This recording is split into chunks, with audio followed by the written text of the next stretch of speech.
comentando que escutar a gente consegue, não é? Porque escutamos. Entender a gente também entende bem, mas para colocar em prática, aí está o grande desafio.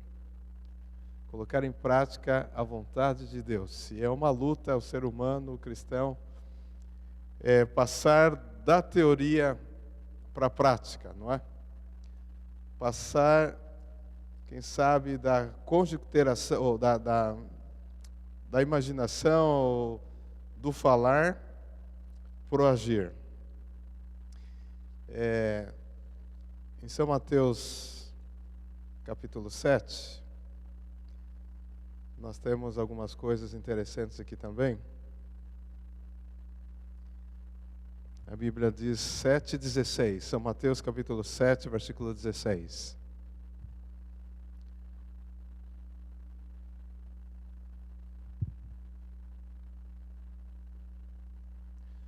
Pelos seus frutos os conhecereis.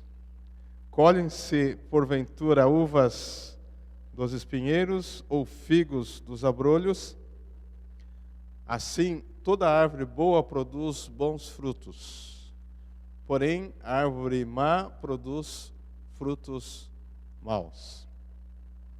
Não pode a árvore boa produzir frutos maus, nem a árvore má produzir frutos bons. Versículo 19. Toda árvore que não produz bom fruto é cortada e lançada ao fogo. Assim, pois, pelos seus frutos os conhecereis.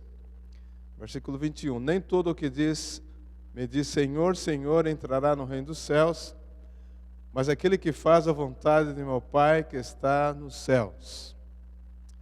Muitos naqueles dias hão de dizer-me, Senhor, Senhor, porventura não temos nós profetizado em teu nome?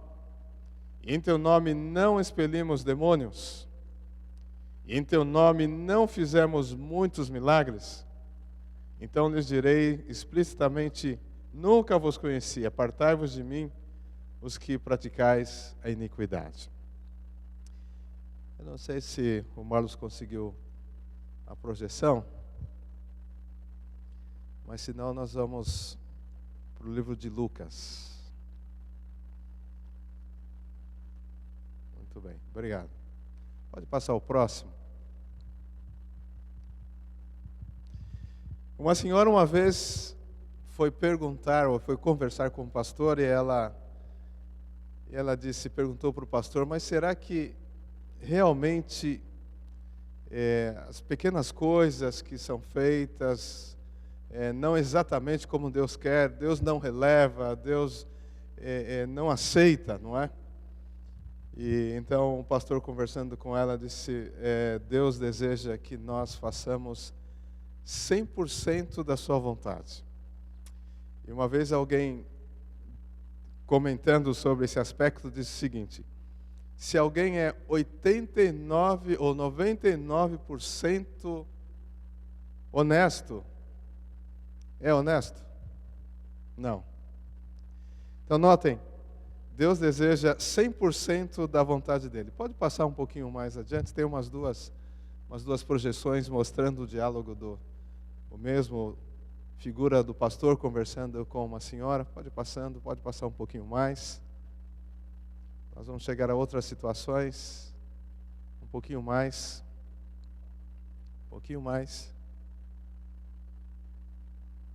Muito bem. Bom, esse quadro é bastante conhecido. Aí nós temos o quadro de Gênesis, não é? Onde entrou o pecado no mundo. Deus havia dito aos nossos primeiros pais, nós já estudamos isso, não é? De todas as árvores que vocês podem comer, mas da árvore do fruto do conhecimento do bem e do mal, vocês não deverão comer, porque certamente o dia que vocês comerem, vocês morrerão. Essa era a instrução de Deus. Nós estudamos recentemente na lição da escola sabatina, quando a Eva entretém diálogo com a serpente, e claro, nós entendemos uma outra lição também, que com o inimigo não se conversa, não é? Não se entretém em diálogo. Outro dia, conversando com alguém, recentemente, alguém disse que numa situação dessa, de que o inimigo se manifestou, a pessoa conversou com o inimigo, quem é você, alguma coisa assim, mas nós somos aconselhados a dizer está escrito e não dialogar. E Eva dialogou e acabou caindo, não é? E acabou então descumprindo a vontade de Deus nesse ato de provar do fruto do conhecimento da árvore do bem e do mal. Um pouquinho mais adiante, nós vamos ver uma outra situação, que as ordens de Deus, a vontade de Deus não foi 100% observada, cumprida. Pode ir um pouquinho mais adiante, aí nós temos uma outra situação. Temos o momento em que Sodoma e Gomorra foi destruída. E nós conhecemos todo o enredo, todo o contexto da história. E Deus havia dado instrução a quem? A Ló, que a situação estava bastante complicada na cidade. E Abraão, Gênesis capítulo 15, não é? Temos aqui parte da história. Abraão havia conversado com Deus e pedido clemência se tivesse uma quantidade X, mas não havia nem 10 na cidade que estavam de acordo com os reclamos de Deus, que eram realmente fiéis a Deus. E a ordem era: saia rápido, não olhe para trás, não é? E nós sabemos a história, que a esposa de Ló se apegou aos costumes da cidade, teve amor àquele lugar, e ela olhou para trás, e então ela se tornou uma estátua de sal. A ordem era não olhar para trás. Quem sabe a gente pense, mas somente uma olhadinha para trás, porque é um castigo tão drástico, não é? Mas a ordem de Deus era essa. Pode passar um pouquinho mais adiante? Nós vamos ver uma outra situação, quando uma outra ordem de Deus foi dada e não foi totalmente cumprida. Um pouquinho mais adiante. Deus havia dado ordem no tocante à arca do concerto, que ela não deveria ser manuseada ou tocada, a não ser por quem? Pelos levitas. E nós sabemos a história, a arca foi tomada, a arca estava sendo dirigida de um lugar para o outro, e os bois tropeçaram, e Uzá, temendo que a arca caísse no chão, foi dar uma apoiadinha para que a arca não caísse, e naquele momento ele caiu ele morto, não é? E isso causou bastante tristeza no coração de Davi, dos que presenciaram essa cena. Mas a ordem de Deus era essa, e as ordens de Deus devem ser seguidas ao pé da letra. É fácil seguir as ordens de Deus ao pé da letra? É fácil ou é difícil? O que vocês acham? Fácil ou difícil? Humanamente falando, é difícil, pois não? Exato, é difícil para nós, mas fácil para Jesus. Então, para a gente cumprir, não há outro meio senão estar totalmente conectado a Jesus, a Cristo. Senão, é impossível para nós, seres humanos. Por isso que Tiago diz lá, não é? Aquele que observa 9, mas deixa de observar 1, o que acontece? Já perdeu ou tropeçou em todos os outros. Pode seguir um pouquinho mais adiante. Nós vamos para uma outra situação, uma outra ordem de Deus que não foi bem executada. Um pouquinho mais adiante, por favor. Um pouquinho mais. Um pouco mais. Mais ainda.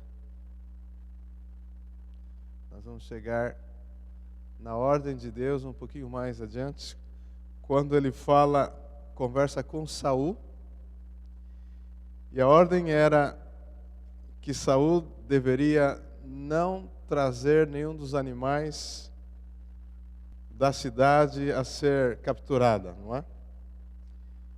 E Saul, ao contemplar a beleza, não só do lugar, mas a beleza dos animais, ele chega à conclusão de que seria interessante conservar alguns animais e Deus, logicamente, ficaria satisfeito porque os animais seriam sacrificados para Deus, não é? E Deus conversa depois com Saul e ele diz que Saul não havia cumprido as ordens e Saul disse, não, eu cumpri as ordens. E Deus disse, mas que tipo de barulho é esse que eu estou ouvindo no livro de 1 Samuel?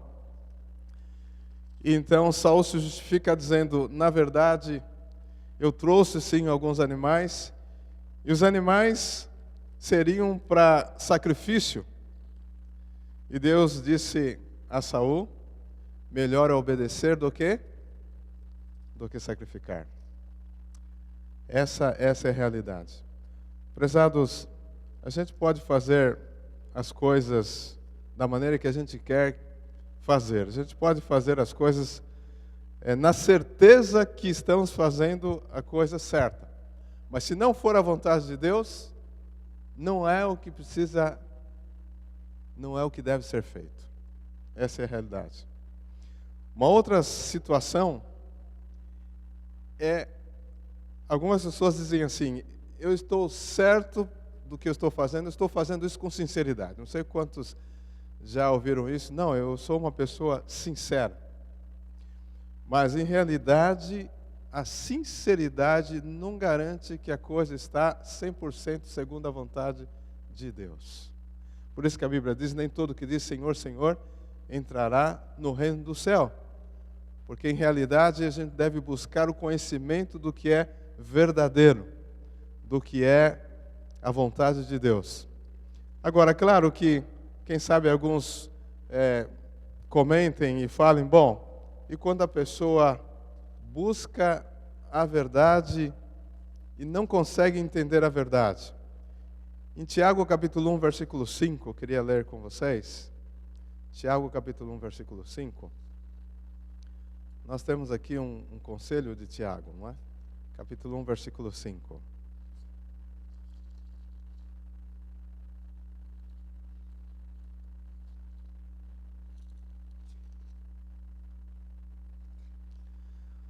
A Bíblia diz, ora, se alguém de vós tem falta de sabedoria, peça a Deus que a todos dá liberalmente e não censura, e ser-lhe-á dada.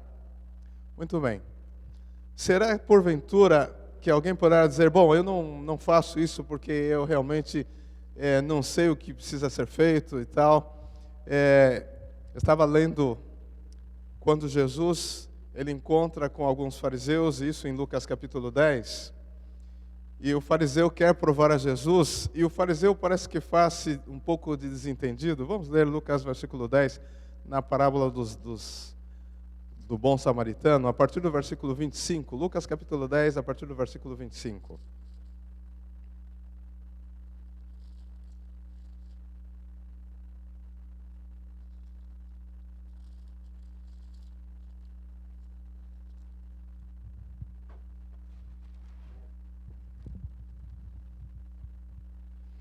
A Bíblia diz, eis que certo homem, intérprete da lei, se levantou com o intuito de pôr Jesus à prova e disse-lhe, mestre, que farei para herdar a vida eterna? Então Jesus lhe perguntou, o que está escrito na lei? Como interpretá-las? Como interpretas? A isso ele respondeu, amarás o Senhor teu Deus de todo o teu coração, de toda a tua alma, de todas as tuas forças, de todo o teu entendimento. Amarás o teu próximo como a ti mesmo. Então Jesus lhe disse, respondesses corretamente, faze isto e viverás. Ele, porém, querendo justificar-se, perguntou a Jesus, quem é meu próximo? Então, notem, essa pergunta denota que ele queria escapar de uma situação. Vocês creem que ele não sabia quem era o próximo dele? Bom, ele poderia considerar quem era o próximo dele como algum outro judeu, alguém da tribo dele, alguém da família dele. mas ele sabia exatamente o que Jesus estava querendo dizer. Depois Jesus conta a parábola do bom samaritano, não é? E no final, Jesus faz outra pergunta para ele: quem de fato fez a vontade de Deus, ou quem foi o que realmente ajudou o próximo? Qual foi a resposta que ele deu para Jesus? Aquele que usou de misericórdia. Com essa resposta, ele está fugindo de uma outra situação. Da situação de que, ou da verdade de que o que usou de misericórdia era um samaritano. Ele não quis pronunciar, ele podia ter dito, não, foi um samaritano. Ele diz, aquele que usou de misericórdia, não é? Então notem que a Bíblia diz, se alguém tem falta de sabedoria, peça a Deus. E às vezes o ser humano procura fugir da realidade, não é? Fugir do compromisso com evasivas. Isso aconteceu aqui com esse cidadão. E muito curioso que aqueles que passaram pelo que estava caído sabiam exatamente também o que deveriam fazer. Mas por que não fizeram? A Bíblia diz no versículo 31, casualmente descia um sacerdote por aquele mesmo caminho e vendo-o passou de largo. Semelhantemente um levita descia por aquele lugar e vendo-o também passou de largo.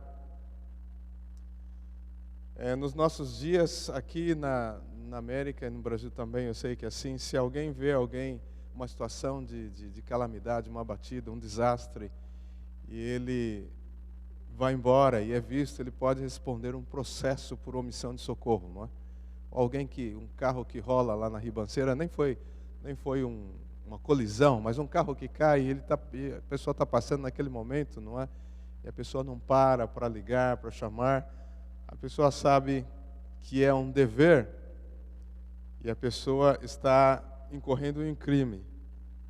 Aqui, tanto o sacerdote como o levita sabiam qual era a vontade de Deus para com o próximo, mas eles não fizeram. E alguém comentando sobre a situação de saber a vontade de Deus, no caso de ser religiosos, nós somos religiosos, diz o seguinte: poderia colocar aqui no lugar do nome sacerdote, poderia ser colocado o nome do pastor ou de um padre, não é? Por exemplo, aqui casualmente descia um pastor, depois casualmente descia também um padre, um pároco. E não pararam e foram embora sem acudir aquele indivíduo. E alguém também comentou que provavelmente, se o caminho era de Jerusalém para Jericó, tanto o sacerdote como o levita vinham da onde? Provavelmente vinham da igreja, não é assim? Vinham do templo. O sacerdote que estava oficiando ali, não é? Segundo era ordenado que fizesse, e o levita também, que fazia parte das ordenanças. Ambos não fizeram a vontade de Deus e passaram de largo. Não basta ser religioso também. Não é o fato de ser religioso que estamos fazendo a vontade de Deus. Em realidade, é colocar em prática o que nós sabemos ser a vontade de Deus. E a vontade de Deus, é claro, os reclamos de Deus são amplos, não é? A vontade de Deus, às vezes, a gente entende como sendo os 10 mandamentos, não é? Mas a vontade de Deus é muito mais do que os 10 mandamentos. Os 10 mandamentos são um resumo, que podem ser resumidos em 2. Amar a Deus sobre todas as coisas e amar ao próximo como a ti mesmo. Parar devagar um pouquinho, saindo um pouquinho, mas depois a gente regressa aqui no tocante à vontade de Deus expressa nos mandamentos de Deus. Quando eu estou cumprindo a primeira parte dos 10 mandamentos, estou fazendo a vontade de Deus, eu estou honrando a Deus. E quando eu não faço isso, eu estou desonrando a Deus. A segunda parte dos 10 mandamentos, que diz respeito ao próximo, não é?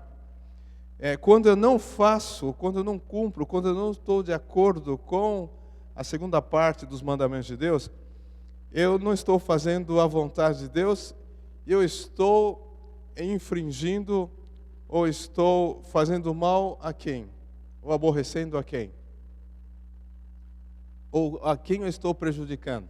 Quando eu não faço a segunda parte dos 10 mandamentos, que está resumido: amar ao próximo como a ti mesmo. Exatamente. É essa a resposta que eu queria ouvir, porque nós temos alguns têm essa impressão, não nós, mas alguns que, quando eu não cumpro a segunda parte do decálogo, eu estou prejudicando o próximo. Mas quando eu não cumpro, eu estou prejudicando ao próximo e a Deus.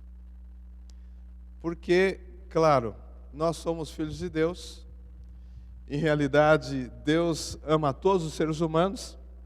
E cada vez que eu faço alguma coisa que prejudica um ser humano, eu não estou de acordo com a vontade de Deus, estou lastimando ou molestando, não é?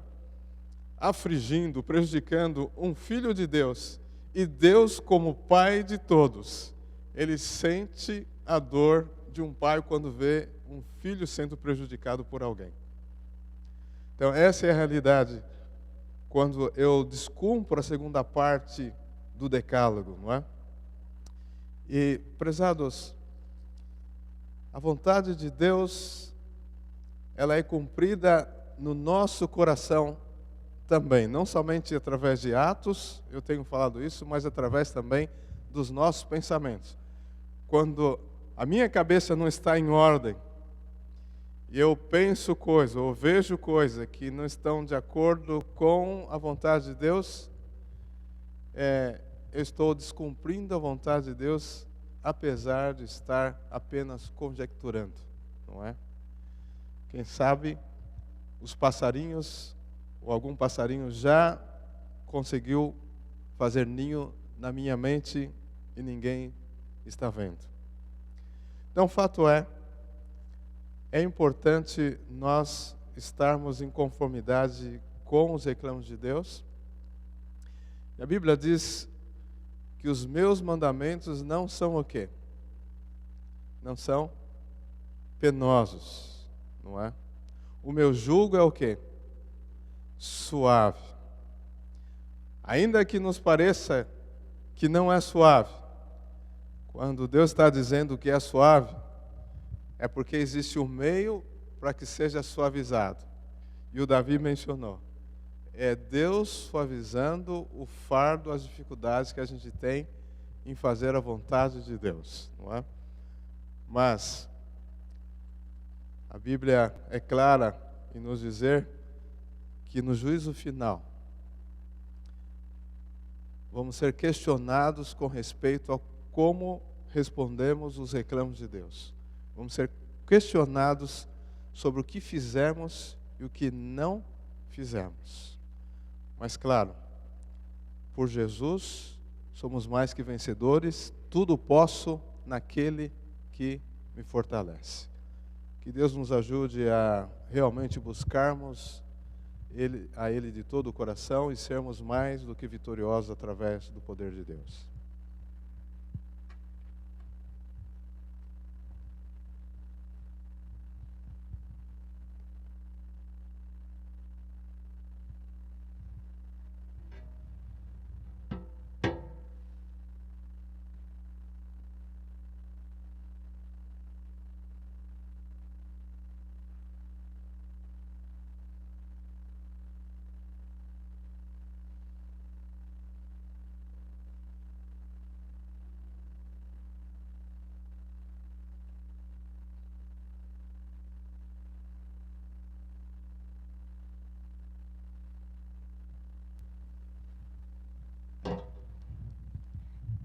Agora nós vamos cantar em pé, deixa 184, deixa a luz do céu entrar.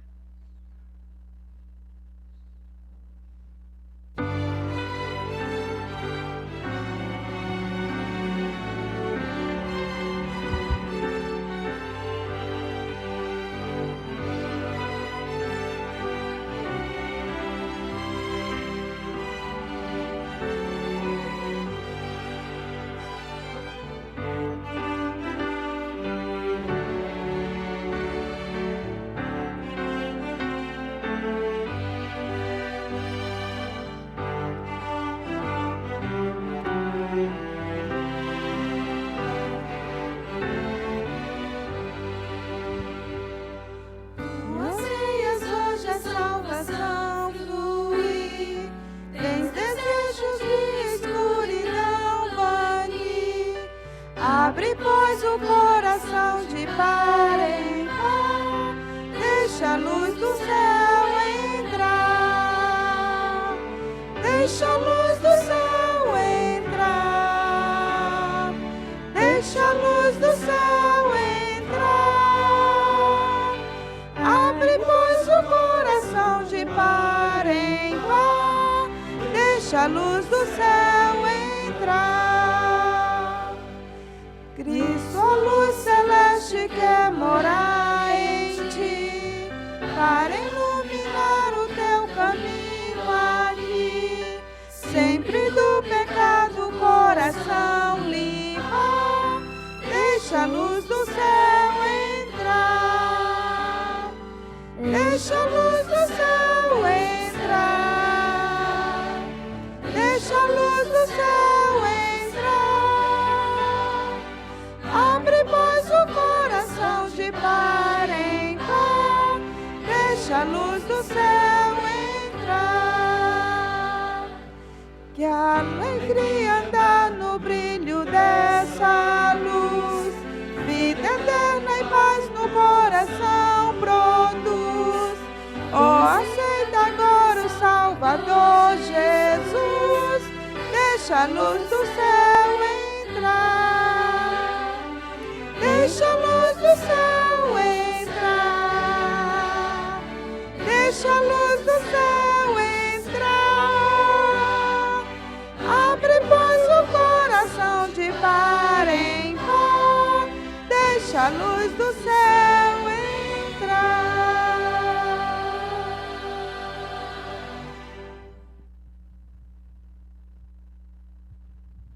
Vamos ficar ajoelhados novamente para orar?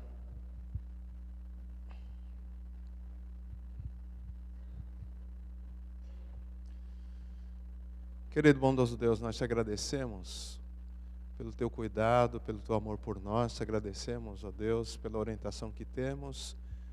Te agradecemos porque, apesar das lutas, das nossas dificuldades, por Jesus podemos ser mais que vencedores. Podemos, através do teu poder e da tua graça, andarmos consoante a tua vontade. Ajuda-nos, ó Deus, a verdadeiramente, então, buscá-lo de todo o coração, viver uma vida de estreita comunhão, ó Deus, nesses dias onde estamos vivendo, nesses dias em que podemos observar grandes coisas acontecendo e a proximidade da volta do nosso Senhor Jesus Cristo. Temos diante de nós uma semana a mais, já estamos no segundo dia dessa nova semana, e então, ó Deus, queremos novamente entregar a nossa vida aos teus cuidados, para que em meio às nossas atividades, primeiro, nós venhamos honrar o teu nome. Segundo, ó Deus, possamos testemunhar e, claro, ó Deus, pedimos a tua proteção, o teu amparo. Te rogamos tudo isso, não que merecemos, mas te pedimos no doce nome do nosso Senhor Jesus Cristo. Amém.